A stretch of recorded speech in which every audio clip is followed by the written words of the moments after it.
ఇక గుర్తింపు కోసం గుంపు మేస్త్రి పడుతున్న కష్టాలు అన్ని ఇన్ని కావు. అధికారంలోకి వచ్చి రెండేండ్లైనా తనను ఎవరు ముఖ్యమంత్రిగా గుర్తించడం లేదన్న బాధ రేవంత్ రెడ్డిని వెంటాడుతున్నట్టుంది. సో అందుకే మధ్యలో తాను ఉన్నానట్టు బిల్డప్లు ఇస్తుంటాడు. సినిమా పరిశ్రమ విషయంలో కూడా రేవంత్ ఈ వైఖరి మరింత క్లియర్ గా కనిపిస్తుంటుంది.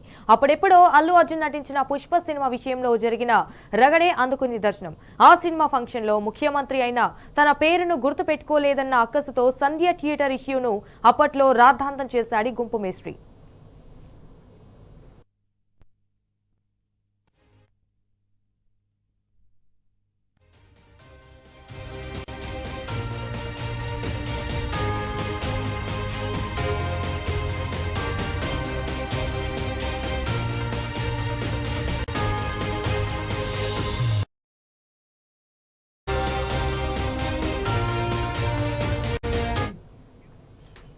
తాజాగా ఇప్పుడు సినిమా పరిశ్రమపై మరోసారి తన అక్కసును వెళ్లగక్కున్నాడు. సినిమా పరిశ్రమపై పక్షపాతం చూపించాడు. ప్రభాస్ నటించిన రాజసాబ్ సినిమా టికెట్ల రేట్ల పెంపు విషయంలో చివరి వరకు వేధించాడు.